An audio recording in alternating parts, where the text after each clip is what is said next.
Here we have verse 26 of the 14th chapter of the Gospel of Matthew. We're in the midst of the account that Matthew provides of the incident where the disciples are out in the middle of the Sea of Galilee and they're being approached by Jesus, who's walking on the water, and understandably their reaction is one of sheer terror.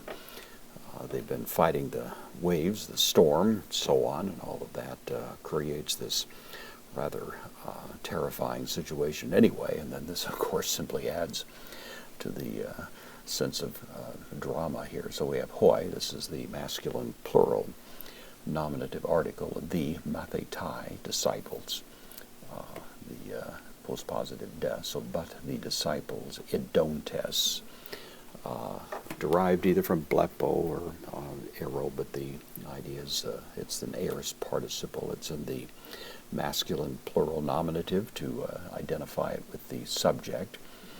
So the disciples, having seen, is the idea, auton, him, the third person pronoun in the accusative singular. So the disciples, having seen him, epi, preposition, with the genitive here, tes thalases, having seen him upon the sea, peripatunta, from peripateo, means to walk. This is a present participle, so they saw him upon the sea walking. And the predictable reaction, eterok thesan. This is from terasso. They were troubled, they were disturbed. Same word that Jesus uses in John 14, let not your hearts be troubled.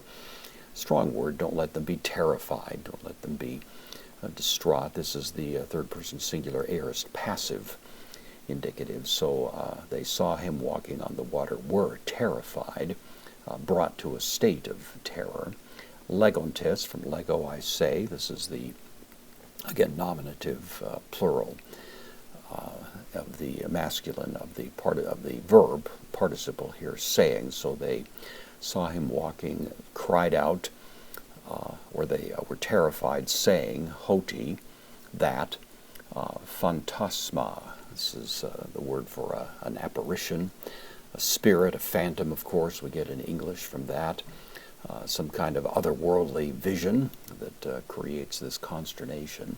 It's in the nominative because it takes the predicate nominative along with the verb estin, so saying that phantom or phantasma it is.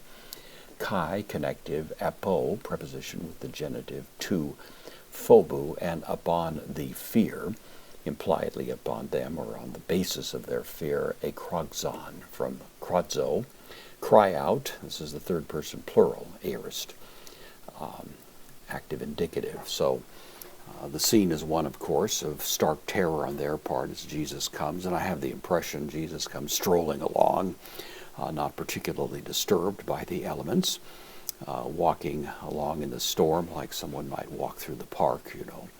But of course the lesson that has to be learned by the disciples is that even in the storm, Jesus is in control. In fact, in some deep sense, it is his storm.